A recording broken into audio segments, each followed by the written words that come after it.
We are live from the Nashville Palace where the stars drop in. We talk about music, we talk about hunting, fishing, whatever we've got going on. Nashville Palace ties to just about every genre you could think of. All right, ladies and gentlemen, welcome to the Nashville Palace podcast where the stars drop in.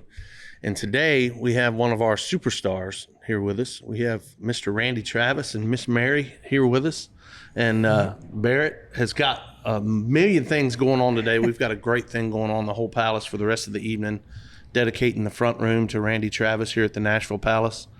Barrett, how you feel about today? Man, today is an exciting day. This is, of all the people that need to be a part of the Palace podcast, having Mary and Randy and in the middle of CMA week where we're able to officially dedicate the room as the Randy Travis room is really just a tremendous honor for us, and it's just a fun day. We're going to have a lot of music, tell a lot of stories, and kind of right, like I said, right in the middle of the CMA Fest. So thank y'all so much for carving out some time, and I know it's a busy week. Well, thank you so much for having us, and it just all of the things just so far, just walking into the Palace today and seeing all of the things that y'all have done to honor Randy. It just brings tears to my eyes, and a lot of history, but thank you so much for having us here. And I know we'll get into a lot of this going forward. I know Barrett had mentioned this to me, I don't know, a month or so ago. He had talked about it and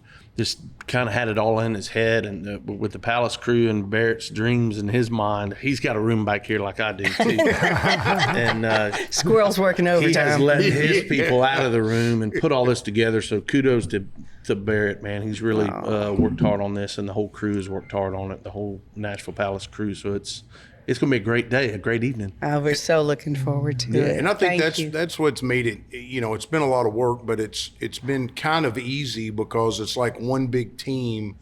Anytime anything with Randy and you and our team, everybody just kind of says, okay, we're going to do this. So having Steve and Becky and the band and everybody joining in later today, it's just like, okay, what do we need to do? And so even though there's a lot to it, everybody's more than willing to chip in and do their part. So it's not just been me. A lot of great singers are going to be here tonight to sing with the band. I got asked to sing a song with the band. I'm going to sing one. And then I just saw the list just a little bit ago. Becky showed me the list, and a lot of good people on the list to sing. Yeah, it's going to be a great night. Some reason I didn't get asked. I don't understand why. I don't think Randy ever had a tambourine player in the band. I was going to say the same thing, Barrett. They never asked me about singing or what song I wanted to sing. No, they told me to make sure the beer was iced down and stay away from the microphones.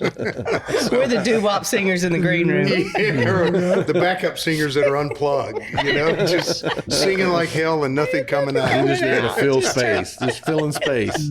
Turn that mic off. So, there's so much that goes on each year with CMA Fest, and I find myself even now not calling it fanfare anymore. And there's a few artists that still have impact on country music that were around when it was fanfare. And to all the newcomers, they don't even know what the hell fanfare is. And I look at CMA Fest now, and I know it's hard and it's a lot of hours.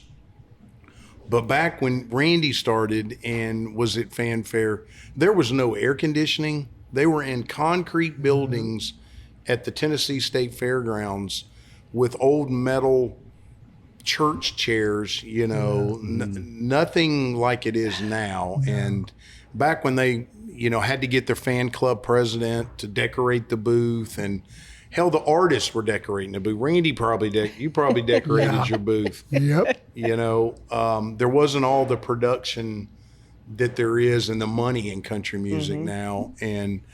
But it's still a lot of work. So tell us kind of, and for those that may not know, I don't know how they won't if they watch anything with this week, that not only are we doing the Randy Travis room, but it's also the anniversary of the 40 years of Storms of Life. So share some of the inside thoughts that y'all have talked about leading up to this week. As we said earlier, time really slips away. Yeah. Well, the Storms of Life, of course, that kicked off a whole new generation of country music. the neo-traditionalists. So many of them were doing that kind of music, but they weren't getting heard because they were thinking, well, we need to go more into the pop, more into... Randy just came along. He said, I just came along at the right time. And Randy's, of course, his humility won't allow him to think or to believe that he had this voice that changed country music. He just said, I just came along at the right time.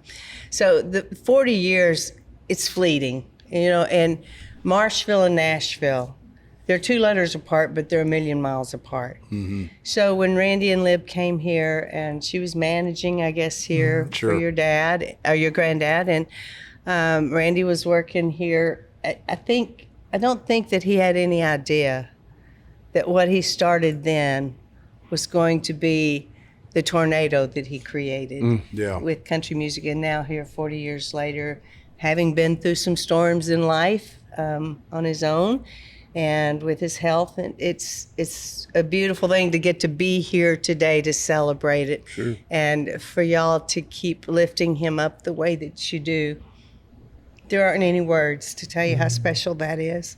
And I think that the tracks that he left for other artists, the younger artists, to follow along and to sit on their beds at night when they're young with their guitars and say, that's what I want to do. I mean, that inspiration that he created without even knowing it. Right. He was that pebble in the pond, and the ripples just kept getting bigger and bigger. And so it's awful special to be here at Storms of Life, having Randy Travis room where it all began. Yeah, I mean, this awesome. is where the raindrops were before the storm. So we've heard so many great stories, and in my years of working with Barrett, I've been here from Florida 26 years, and I've heard so many great stories from day one of the Palace, and a lot of Randy stories, and then being able to sing with the Organic Country Band for years over at Scoreboard. I get guys like LD and Lance Derry and Steve Henson, they tell me stories, just great stories of road stories and good times and playing huge arenas and Jay Leno shows and all that. It's amazing. Halftime at the Thanksgiving, Cowboys. Dallas Cowboys Just game. great stuff. And it was something growing up, because when Randy was in the kitchen, I was really young, and I swept the parking lots and took out trash, and I was kind of the grunt that would come in during the day before we opened when something had to be scrubbed or something like that. They would send us in, and so I witnessed it. Certainly not at night when he was performing. Sometimes I would be in there if something special was going on, and Lori and Ricky Van and Alan all, and I tell people that story.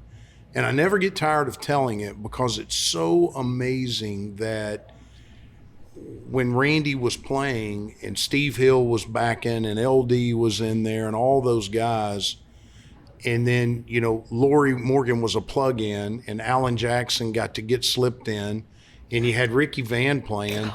It's like, imagine that at any one bar now, how unfathomable that is. And it was a special place and a special time, and it was unreal when they would come back off the road. Especially later on when I was legal to be in there drinking. We'd sit at the end of the bar and they would roll in, and say, "Man, we just played," and that was kind of really the beginning of stadiums and huge. Randy really kicked the door open on 18, 19, 20,000 seat venues, and they'd come back. Drew Sexton, would sit there and drink Mind Erasers with us, and Drew would be like, "Barrett, you're not going to believe this." And then they would they were starstruck. They were in the middle of a hurricane that nobody planned.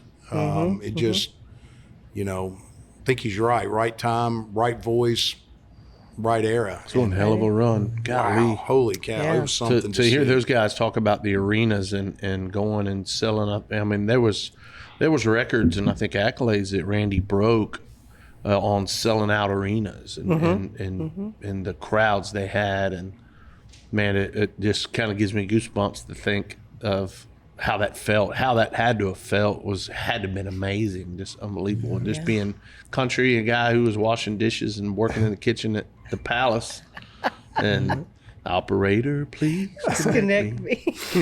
that started it all. And He must have cooked the catfish really, really He good, must have right? been good at catfish, Because man. they kept him around. The catfish god sent you sailing, buddy. That or he Since you couldn't sailing. cook it right, so let him sing. Let's Maybe he see what sang else better he than he can cooked. do. I don't know which way it was, but it worked out damn good. Yeah.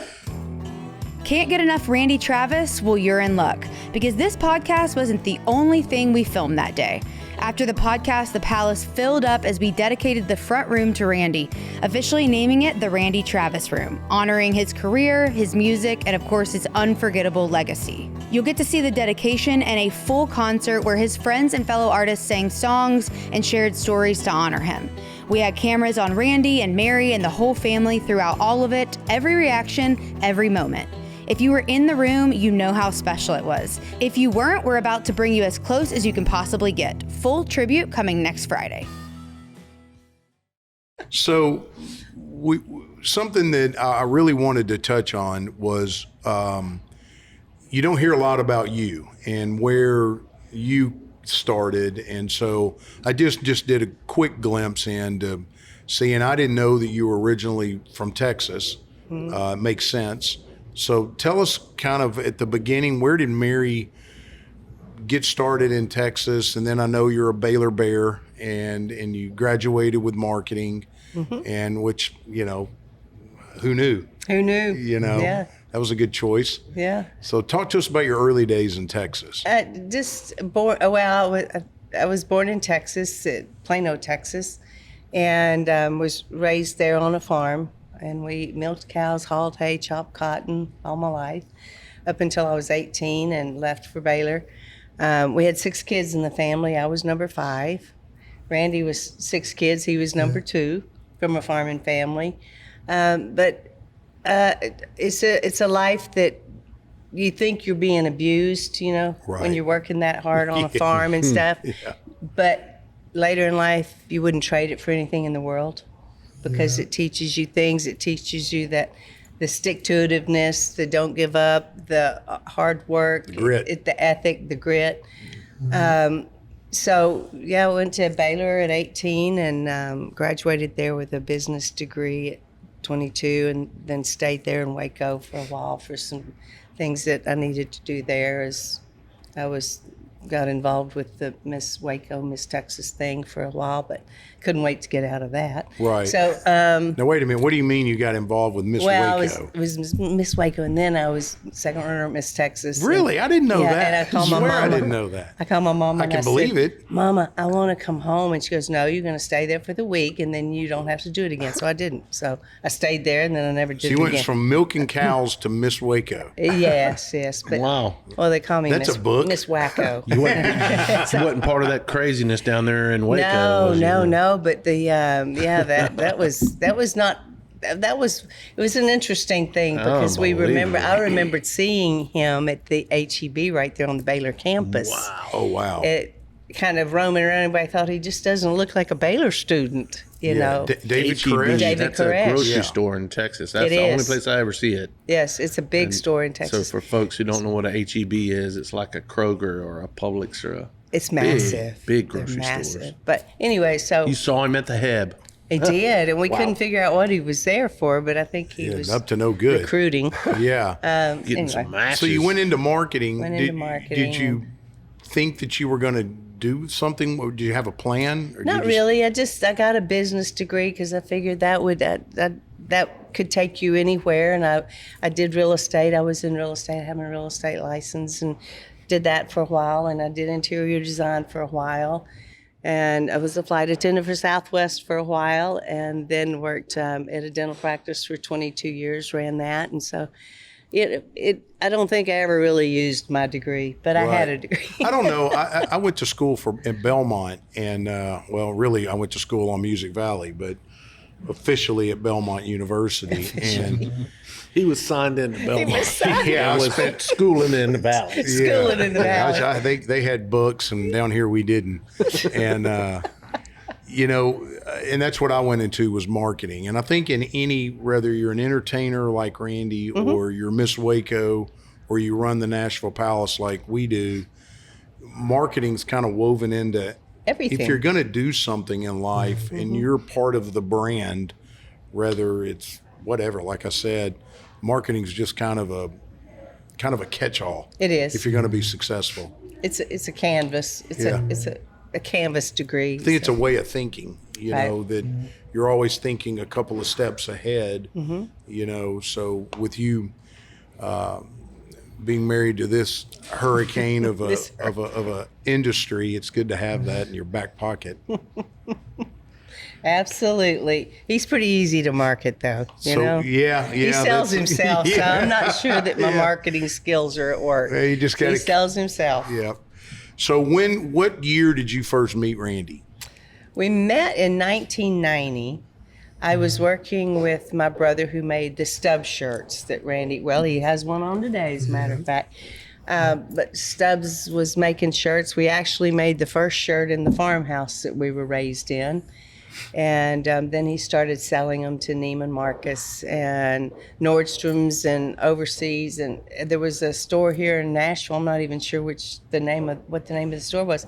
But Randy was buying. Brooks and Dunn was wearing them. Clay Walker was wearing them. Okay. And so when Randy would come through town, he would come by the office and pick up shirts or extra button tapes. And so that's where I first met him. Does your brother still manufacture those shirts? He does not. I Doesn't? wish he did. Yeah. They're the best shirts in the world. That's but a fun fact. I didn't know that about those shirts. yeah, That's Stubbs great. made those. They were called Stubbs Collection, Stubbs shirts. And so that's where I first met Randy in 1990. And he wasn't married at the time, and neither was I, but we both went off and got married. And then it was in 2010 that he called and asked me for lunch. So I'll be we're dang. still at lunch. Yeah, there you go. It was a good I lunch. didn't ever leave. That's awesome. You got to be, I said, you have to be careful who you invite to lunch. They may stay. So I stayed. So I felt like I got to marry my friend, really, because I'd known him for 20 years before we ever, I were didn't know that together. y'all known each other back to 90. I mean, that's 36 years ago. Wow. Yeah. Yeah. Wow. You learn something new every day, don't you? Yep. I could only do the math that quick in my head because that's the year before I graduated from high school. So I just had a reunion. So 36 came quick. Nashville Palace, the legendary honky-tonk fresh off the Randy Travis room dedication, is proud to partner with Silver Belly Whiskey to present the Malpas Brothers, live one night only, July 19th. The Palace has kicked off Nashville's only dedicated two-step night on Sunday night, 7 p.m. till you're worn out. Watch our socials for Ladies Night and other line dancing and concert info. Be sure to catch the Nashville Palace podcast to hear from artists and industry legends. The Nashville Palace, here before Broadway and still better. We've heard that Nashville needs a Texas two-step night. Nashville Palace is dropping the needle on Sunday nights, starting June 7th, highlighting the best of 90s country, specifically for Texas two-step. Sunday Night Two-Step starts at 7:30 with lessons, and you can step all the way to midnight. Nashville Palace has live music and the best DJs for all the best two-step in music. Sundays now have 2 reasons to come to the Palace. What was your thoughts when you first met Randy after the lunch? Like after y'all had kind of gotten into that, did you find it intimidating, exciting? What was it like to be Randy Travis's girlfriend? Oh, that was exciting, of course. Yeah. I mean, we spent, we only had 2.5 years together before the stroke. Right. And the aphasia. So, I look back on it and I'm so happy that we spent 25 hours a day talking. We had a lot of catching up to do. Right. And he would tell me stories, and people say, how do you know that much about him? Well, knowing him for 36 years, just keeping up with him as family friends. But then those 2.5 years, we talked all the time, and the stories, and I felt like a sponge. I just couldn't get enough of it. It was exciting to hear him. Right. And he was such a wonderful storyteller. When you hear him tell a joke, his timing is impeccable. He can tell a story. Right. As he does on stage. You know, he's so engaging. So I would just sit and listen. And so I guess I'd gathered a lot of information, gleaned a lot of information in those 2.5 years. I always say to myself, though, I wished I'd listened faster. Yeah, After the fact, after Yeah. the stroke, you know, I thought, I want some more of those stories. Well, and it's a tribute to you in a lot of ways, because I've been around long enough to kind of see all the phases of Randy's life, you know, once he got to Nashville. And what amazes me about you is what you just said, that you were able to capture. When I listen to you tell stories, I'm like, how the hell does she know that? You know, it's not like you just had books laying around. You could just go, oh, well, this happened with this guy. You're able to tell stories about his life and y'all's life and his life prior that's remarkable. And Thank you. And I think it goes without being said, but I don't hear it said publicly enough, at least where I've heard it, that, you know, when you get married to somebody and you say those vows and you say, okay, it's better or worse. Well, you know, you kind of say that and it's written in a Hallmark card and you just kind of read it, you know, it's just there. Yeah. And you're living proof of it, that, you know, a lot of people would have backed out of the hospital room, wouldn't have been as attentive, would have just said, you know, we're just going to cash in our chips now. And you didn't. No, you're a blessing. Thank you. You truly are. And I Thank couldn't you. imagine, but I mean, it's great. It's great to have you. Well, thank you. You're an Y'all angel. I don't mean, deserve all of that. I really don't. And you know what? He's a national treasure. And I think that God puts us where we're supposed to be, Right. when we're supposed to be There's there. a place for everybody. And the it's- best thing we can do is just follow his lead. And that's, and when this happened with Randy, it energized me. You know, it didn't Right. scare me a bit as far as, well, this is not what we wanted, because we were going to get married in 2013, but then the stroke happened, and so we got married in 2015. But it never ever crossed my mind that this is not where I need to be and what I'm supposed to be doing. Mm-hmm. And we still have so much fun. He speaks volumes in his silence. Well. And people say, how do you communicate? We just have a whole different language. Yeah. You know, and it works. And I can see that. people I do it can all the definitely see time. that. It's not just that, people do it all the time, but we laugh a lot. You know, we cry, Yeah. but we laugh a lot. And There's so many, Randy himself, there's so many people that still just won't want to see him, Yeah. and come and meet him and come and take a picture with him. And It was evident with the Daryl Singletary show, I think was when they were here last. Yeah, y'all sat over here. And, you know, I was standing up the stage and I didn't know y'all were coming. And then there y'all were. And I'm like, oh, holy cow. So, you know, y'all sat over here. And then I think it was either you or Cletus T. Judd recognized him. And the entire place erupted. I mean, just like nobody else was in the damn building. You know, it was like Elvis was here. And I think it even goes more when it's at the Palace. Yeah, it you didn't know. matter that Lori Morgan was here, Daryl Worley was here. It didn't matter that anybody else was here, but Randy was Randy. here, and it was like people were. It's something. he's you know, to me, they say that tough things take time. Mm-hmm. Hard times, they take time, but the impossible things, they just take a little longer. Mm-hmm. And Randy, I think he did the impossible with where he came from, with where he was heading before he decided to make music his lead. But Randy created, not only in his music, he didn't just touch people's lives with his music, the stories that he told. And people will say, well, what's Randy Travis like? I said, all you have to do is listen to any one of his songs, because he sang his heart in his music. You knew exactly what kind of a man he was. But people are inspired by him now. So it's a whole Lord, different yeah. inspiration. even like you said, just his presence. Yeah. And they're like, One he's here. thing I love to see is, it's been years now, when Barrett, we got the big deck open at Scoreboard, and we were playing. Kevin was playing with Organic on Fridays. I was playing on Saturdays, and you guys would come up, and I think it was some of the first times y'all really gotten out, and y'all would come up to after the the deck stroke. and sit and have some wine, and you could tell from going, helping y'all in from the parking lot and getting in there, and then Randy getting to see all of his band members and those guys on the stage. I mean, it was like, that's my guys. And he spent a ton of time with, the Rick L.D. Waynes and the Lance Derrys and the Steve Hensons throughout the years. It was really great to see him enjoying those guys and just lost in what they were doing and just having a great time. And then that just led everybody else to have a great time around them.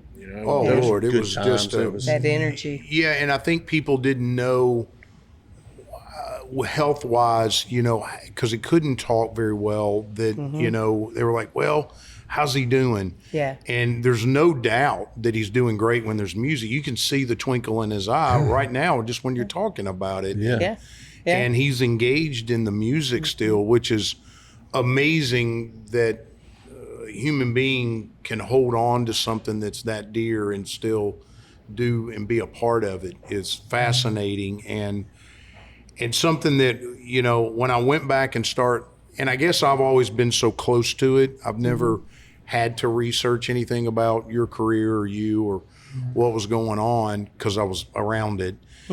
And for today, I went back and I thought, you know what? How many albums has he ever done? So I was gonna test you and Bobby and Randy today and see, all right, I bragged on you about how much you know. Yeah. So I jotted a few things down today, and a couple of them, one really jumped out at me, but I can't divulge it because you'll know the answer. How many albums do you think, if you had to throw a number out, that he sold? Did he sold? Sold I album. thought you meant made. I've got that too. That's a Let's backup. see. Oh, no. I know it's over 25 million, Yep. but I don't know between the 25 and the 30 million where we are Yeah, now. the best I could tell was around 27 to 28, 27 to 28 That's about million albums is, and several of them were multi-platinum, just crazy. So I ask you, how many albums do you think he made? Just straight Randy albums, no. Straight Randy albums. I would say 17. What would you guess? It's hard because Warner would put out extra albums or Yep. best Yeah, ofs so, or biggest hits. Yep. And Just but straight those were up not albums. really his albums. Right. Yep. I've got that answer too on the other kind. I've got you the do? other ones. Yep. See, because I never can keep up with it because it's like, okay, where did this album come from? And Right. we just put that as a compilation from all these others. I said, okay. I'll cheat for you and give you that one. it's 17 compilation. 17 compilations? 17 compilations. Okay. 2 live albums. Okay. And I'll bail you out. 23. 23. 23. So I was close. You were. Yeah. Yeah. That's pretty I was good. thinking of the years is what popped into my head. So I was like, oh, this and that and the other. But of course, like you say, now they put out this compilation or they put out. I know that when some of the stuff I listened to, and I think it was right around the time just after or just before the stroke, was some of the stuff that he did with the actual road band guys where I think LD was playing on some of those Steve studios, and all yeah. that. There was a lot of, I still go back and listen. I love those. There's like 2 of those albums. That were, Are you talking about The Man I Am, Volume 1 and 2? Exactly. We did that right before the stroke. Yep. And we produced those in Tyler, Texas. Yep. Actually, Bullard, Texas, right south of Tyler, at Keepersall, which is a vineyard and a winery there. And Pierre Devet, he was from South Africa, but he came to the States. Ellis Island, a little girl under each arm. His wife had passed of cancer over in South Africa. And he loved music, so he had this beautiful studio here at his vineyard. And he said, I always wanted someone to record here, and I love Randy Travis. So we looked at the studio. We flew Kyle Lenning in, said, Kyle, you've got to come see the studio. And Kyle's like, I didn't want to like it, but I loved it. Yeah. And he said there was a couple of pieces of equipment that Pierre didn't have, and so within the week, Pierre had those, so we took everybody to Texas, and that's where we recorded those two albums. And the songs in they 2 did days. too were other people's songs. They were a ton covers. of other people's songs, just like Covers.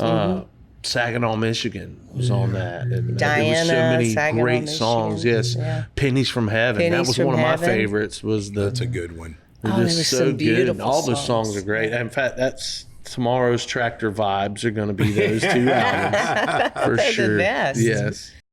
What do we do? God, that's so hard. If it has to do with a camera or a mic, or it has an on switch, we can pretty much do it. It's hard to explain sometimes what it is because it is so many things. Whether it's in LA or New York, or in a field outside of Nashville, or in this place, day to day, you just never know what it's gonna look like. You're insane. When I say the Cast Collective is adaptable, I think that's not even really beginning to graze the surface. We do a lot of shit.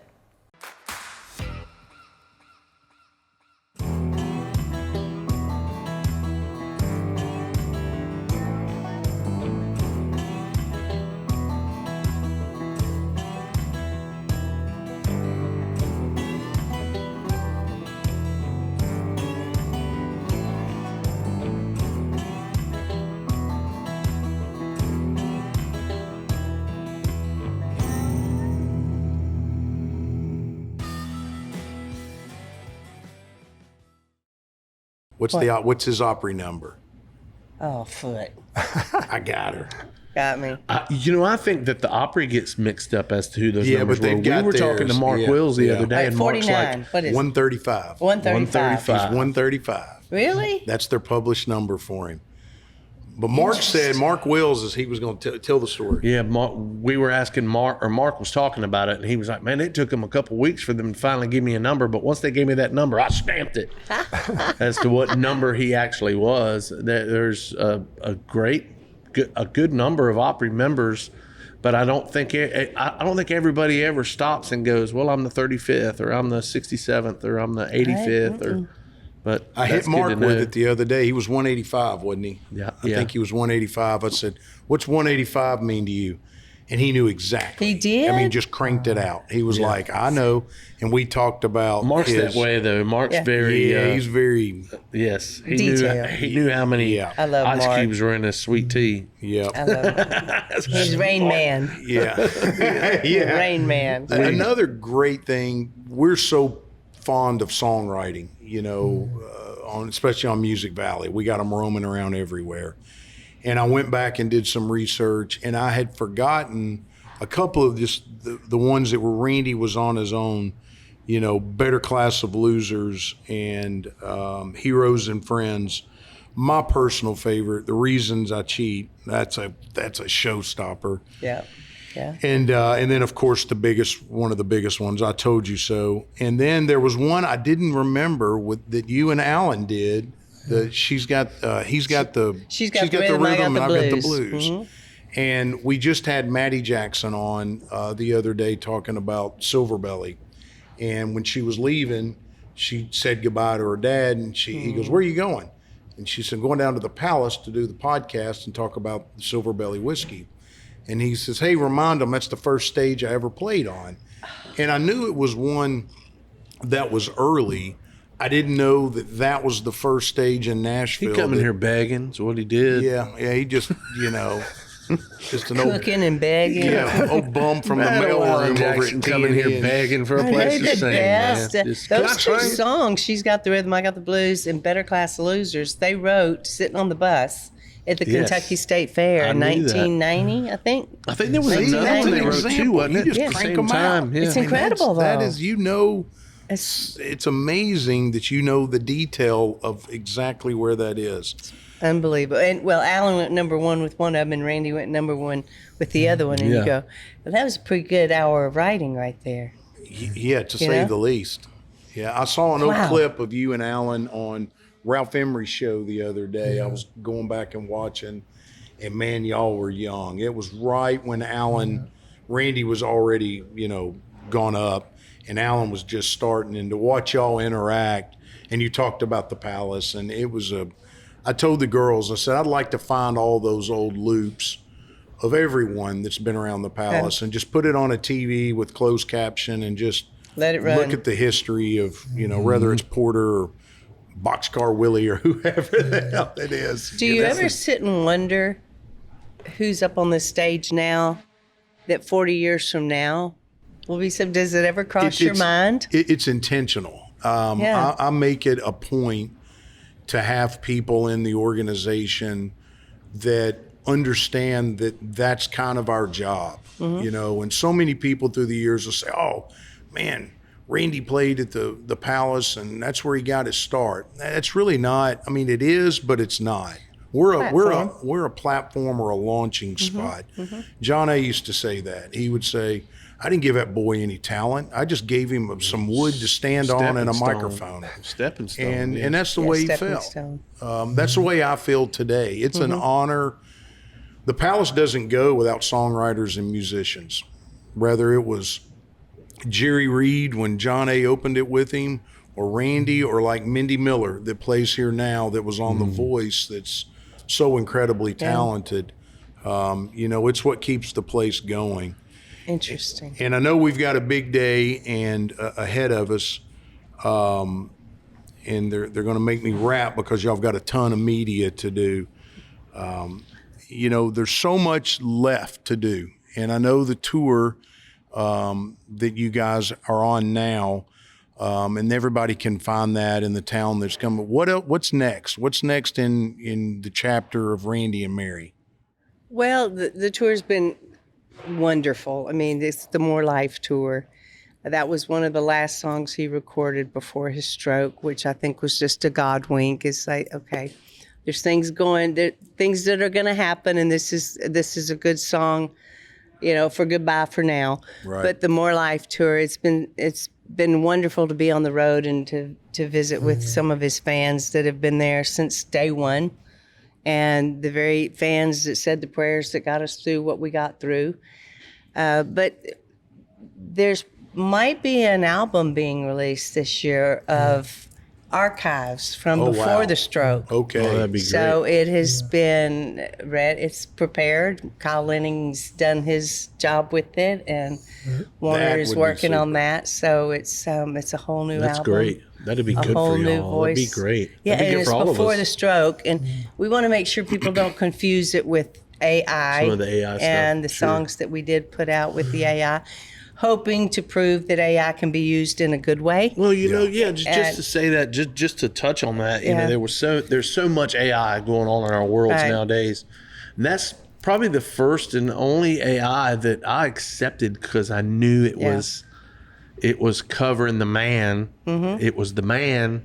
And he wouldn't have done it if he didn't. Exactly. If he still had his voice, to he'd me, be that up was there. beautiful. That was Right. a good. That was a great reason for AI. And I think sometimes AI gets a bit of a bad rap because when you go back in time and you look at how albums were made in the 1930s, there was technology that added to albums in the 1980s and then the 1990s, then the 2000s, and you got overdubs and you got all this other stuff. So I think anytime technology can help provide music to the world, how can that really be bad? It's just a little bit different. Especially in that case. Yeah, In that case, man, holy cow. And his heart he was involved with it. He approved the whole thing. It was every step of the way. It's not like somebody just stuck it in a computer and what it spit out is what the world got. That had to be a great feeling, Randy, to hear that. Again, yes. To hear your voice again and something, that had to have been great. The therapy and music, and he got to receive so much of that therapy. Well, nobody wants it to end. None of the fans do. We don't. If there's a way, I'm so thrilled to know that y'all have got archive stuff. You probably got a ton of stuff It's pretty special. shoved I can't away. wait You for you forgot to- about it. Yeah. So And we have folders of stuff he's written or started to write that just needs to be finished. So that's that's interesting. When we had Lori Morgan and Jesse Keith Whitley on, they've got stuff from Keith, and some of the songs are half finished. And I'm like, you ought to finish them. then Yeah. you would be co-writers with your dad and her husband. And it hadn't occurred to them to finish some of them until that day. They're like, hell, that's a good idea. It's a good idea. And they had some that they found that was him in a, recorders or whatever that they're going to bring back out. So, if you need a place to do an album release party, we kind of know where one is. This is wonderful. You got a good place. Yeah. Y'all come back. So, Well, I tell you, That's we've got another full such an circle. exciting day ahead. And Barrett, thank you for putting all this together and brainstorming in your little room back here in your head and getting it right. let the people out. But it's going to be a great day. And Randy and Mary, thank y'all so much for talking with us. Thank y'all for being a part of the Palace. Randy, thank you for being a huge part of the Nashville Palace. And Thank you. Yeah. John A. Hobbs for starting things back in the day The memories And- the memories he has. and out laying there. the carpet out and helping folks, like you said, the stepping stone for so many great artists. Lit the wick on the fireworks of the century, man. I think you can sum up, a few people in this world, in the country music world specifically, when George Jones sang that song, "Who's Gonna Fill Their Shoes?" You sure the hell did, buddy. It was a good one. So thank y'all so much for joining us, and looking forward to letting the fans in to see the Randy Travis room here at the Nashville Palace. It'll be awesome. Thank y'all so much for the hard work. Thank you.